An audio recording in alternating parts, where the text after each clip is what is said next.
Hello and welcome back. This is Redemption Goddess, and today I am covering this story that I read in BBC. It just popped out at me and I thought I'd come over here and share it with you guys.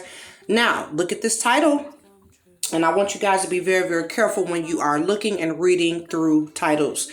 Because yes, sometimes we read through the title, do we want to read this article based on the title, blah, blah, blah. And that's how they kind of get you interested in getting down there to read the actual article. But this title can be a little bit misleading, especially if, especially after you'll see, as we go through this article. I will link this in the description box so you can go check out the entire article if you'd like. And I do like BBC, it's free, but I'm not big on free news, but I do like BBC. Now, this lady, she says she was working for a yacht marketing in South of France. Now, that sounds like a super cool job, but she says she didn't like it. So she went on ahead and took a 15-week boot camp. Now, these boot camps, I'm telling you, some of them are high-powered, and you get out of these boot camps and you get a job, okay? She says she got out of the boot camp and applied for a job at a cybersecurity software company, Advest. I hope I'm pronouncing that right. Now, for those of you that are thinking about getting into computer programming, coding, this is something that you're trying to jump out into. You do have to understand it will be very important for you to also begin learning the AI stuff, the machine learning stuff. You do need to add that to your portfolio of things that you know, because just like this article stated, this AI, it will probably, I wouldn't say that it would replace us totally. It's just kind of making our jobs easier, right? As you'll see in this article. Now, that title makes it seem like AI is going to replace us. And I just don't see that, because we have to see what you do with these, with the code, different programs that you may learn. If you learn C++, if you learn Python. I've learned Python and Java and some other stuff, and you're kind of learning all these different languages, and depending on what you're trying to do is the language you need to learn, right? So first you need to figure out what you're interested in, and you have to be interested in solving problems, because a lot of times the code, somebody has already coded it and something is wrong. There's a bug. I know you've heard this before. Even if you're not computer savvy, you may have heard, there's a bug in the system. So you're going through and you're trying to fix that, hence solving a problem. So it's very important that you really cultivate your problem solving skills. Okay. What this AI is doing is, it is taking a lot of that tedious work that we do, going through searching for the problems in the code. Okay. Sometimes you code and you make some mistakes. You're trying to figure out, why is this not working? Why is this not working? But you've already put 10,000 or so lines in. And now you're trying to go back and figure out what you did 10,000 lines ago. Oh, honey.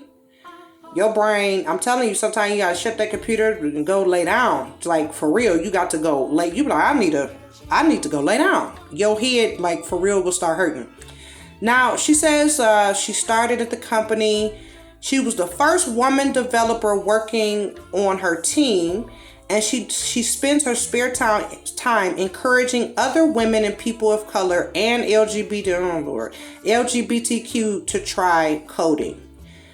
For programmers like her, she says the most important interesting shift recently has been the rise of artificial intelligence, AI tools, which can bite off.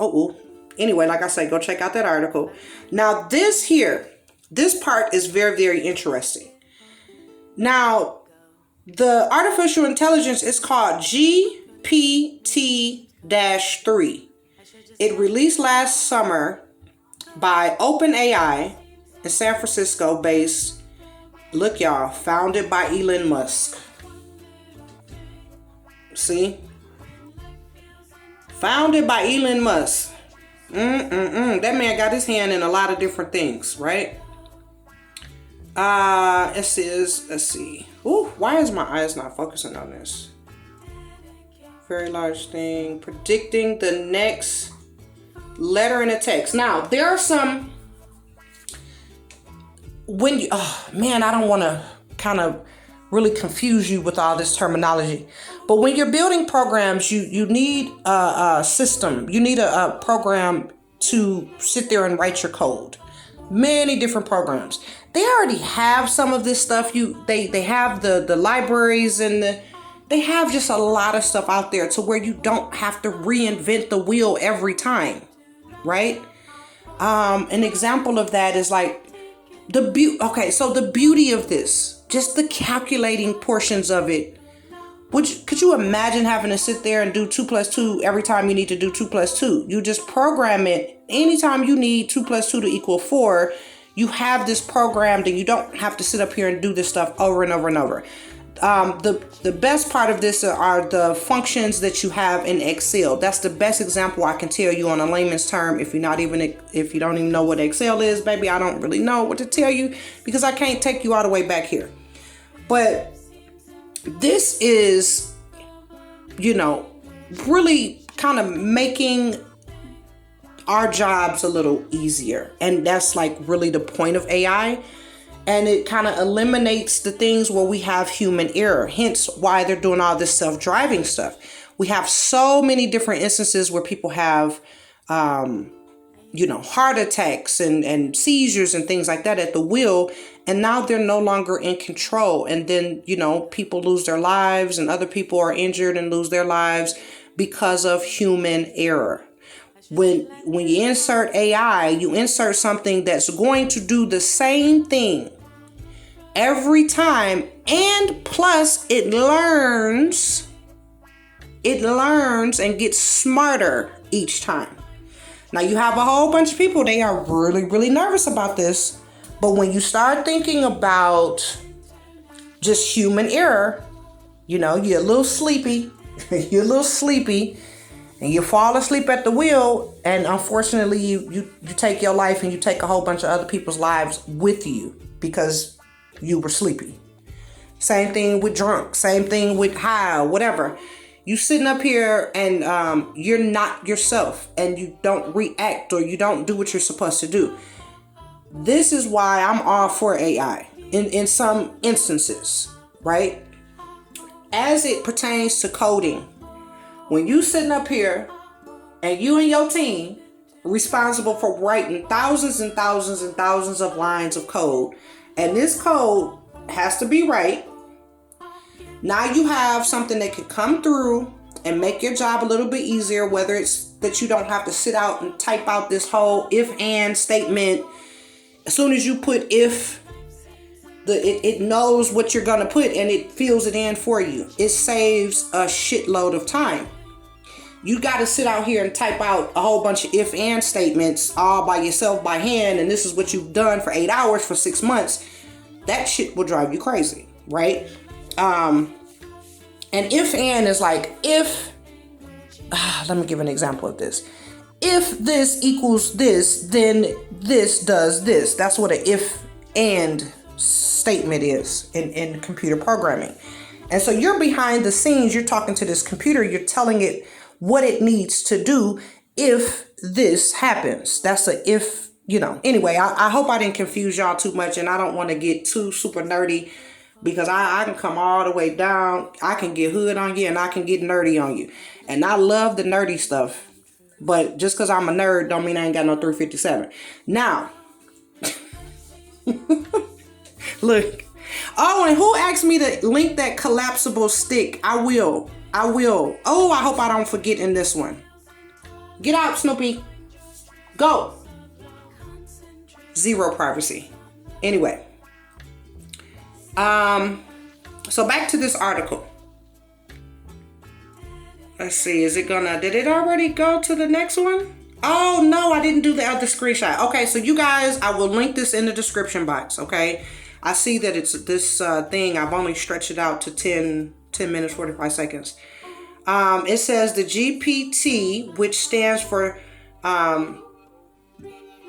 Generative pre-training engine does a very simple but very large thing predicting the next letter in text, explains Gregory Jackal. It's the founder of Codity. Okay. All right. Listen, another great place if you want to keep up with this stuff is called The Wire. Okay. I'm sorry, not The Wire. Wired. They have the online digital version, or you can still have the magazine sent to you. Again, this is where half price books come in, you guys. They have a whole magazine section. Now, you will be a month behind. But would you rather be paying, $50 some a year, or would you rather be able to go get the magazine each month? You may be, like I say, you may be a month behind or so, but would you rather go on over there and get it for $1.50? I like the $1.50, even though I do have some of these subscriptions. Now, when I have savings goals and I see this junk is eating into my pockets, this is when I go to half price books and some other places. I'll even go, whatever section of place you have some books, I'm looking through them, honey. I'm looking through them. I found some jewels at garage sales. I found stuff, just free, Goodwill, thrift stores or whatever. I like seeing that they have books and things like that out there. So Wired is another place to keep up with all of the latest stuff going on in technology. But all of you people going to try to learn coding, if you're going to learn Python, if you decided to learn Java, if you're going to try to learn some of the stuff, what is that? Safari? What is that one that starts with an S? That programming iPhones and the Mac stuff. It starts with an S. I want to say Safari, but I don't think that that's right. So whatever one that you choose, understand this is not like technically gonna replace you. It actually will probably help you. It will help you probably save time and solve the problems more efficiently. It's not like, they are not going to need coders anymore. So get that out of your mind. I know that the title was a little bit misleading. I'm not even gonna lie. When I first read the title, I'm like, oh Lord, you got all these people trying to go learn this stuff, and now, you're telling me this stuff is gonna be obsolete or whatever. No, it's not going to be obsolete. It's just going to help make your job easier. Now, true enough, they do whatever to get rid of humans. But even with AI, even with machine learning, and they're learning and learning. Look, don't nobody have no time to wait for no machine to learn. We already know the shit. So let us do it and let the machine come and help us do it more efficiently. And this is a big argument that you could have with an older person, because all they can see is like robots come in and you fighting robots and stuff, And I'm gonna tell you, I get a little nervous, I get a little nervous with some of the technology. And then, there was like a rumor. I don't know if it's true or not. They say that Elon Musk programmed Eliminate or something into a program somewhere. And I'm like, what? But Elon Musk he's different. He's very, very different. And I hope this man ain't programmed no damn Eliminate nowhere. I mean, it's just a crazy ass thing that I heard. I haven't been able to confirm that, you guys. Now, I will tell you this. I think that there will be a time that the air outside is so polluted that we won't be able to, we'd have to send one of our robots out. Now, put your tinfoil hat on. Put your tinfoil hat on and come down. Come to Crazy Land with me for a minute.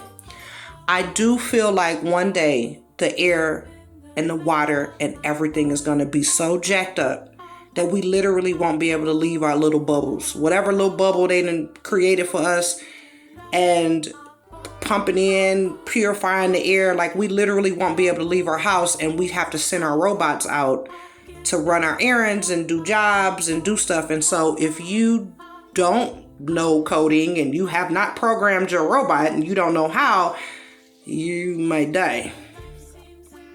You know? And it may not be just the air. It may just be air, diseases, all types of stuff. It's just so crazy outside that we literally cannot leave. We won't be able to leave our little bubbles, our little safe little containment spaces. And the only people that'll be able to interact outside, not people, the only things that can interact outside will be our robots. So if you're a poor person, you don't have a robot, you just screwed. You just left to die out in the elements, you know. The air, the water, everything is, the quality of everything is so bad that you just like die on the street. I don't know. I can see that. I don't know. I'm telling you for real. I can see it. You know, everybody's going to have a robot and you don't have no robot. You don't have no robot to go out and work for you, to go and transact for you. Like, you literally just sit there and starve to death. I really think that this is something that, you know, maybe my great-grandchildren will have to deal with. I hope not. I hope that we can figure out a way for this not to happen. But this is the stuff that happens in my head. I'm telling you, I really think that the air quality stuff is just going to be so jacked up outside. I mean, and so dangerous and so crazy that you literally have to have some type of armed ass robot to go outside and handle your business for you. And you better hope that your robot is the ... 2,000, 5,000, the one that could survive out there, because you got some old bootleg ass robot. You and your family gonna starve to death because the robot can't get out there and do what it need to do. And you somewhere at home controlling it from the safe place. I really honestly think that that's how effed up we will be if we continue going. Like, literally no human being will be able to be outside. They have to be in these air and temperature controlled environments, and the only things that can survive outside is a robot. Now, take your tinfoil hat off. I don't think that it'll happen. I think that it'll probably be my great-great-grandchildren that would have to deal with that. I don't think that this is something that any of us living today will see. But these children, they have to deal with it. That's why I'm so angry with the old people. I cannot stand old people. They really sit here and they talk about the most stupid asinine shit. They argue, they fight, they do all of this stupid shit and continue all of this stupid shit. And it's not even just black, it's everybody all across the world. And it's just oblivious to what we're doing to the planet and trying to pretend like ain't nothing happening, all in the love of money. And we just really screwing it up for our generations to come. And they won't even be able to salvage it. And the only thing they will have is robots to be able to go out there and transact and interact out in the world, because it's just so jacked up out there. Like, no human can survive out there. That's what I think. And I think if we don't hurry up and get it together, it may already be too late. This is the stuff that runs through my head. I know that it's very far out there. I know that it's probably something sounds super crazy to somebody. But honey, they done jacked up. They done jacked up the air. They jacked up the water. Now they up in space trying to fuck that shit up there too. Damn. Y'all gonna fuck up space too? They up there trying to look around. Ooh, what can we fuck up here? Look at Mars. Can we come bring trash here? Oh my gosh. What if can we come up here and live? Yeah, y'all think y'all done fuck this shit up, y'all gonna go somewhere else? Okay, good luck with that.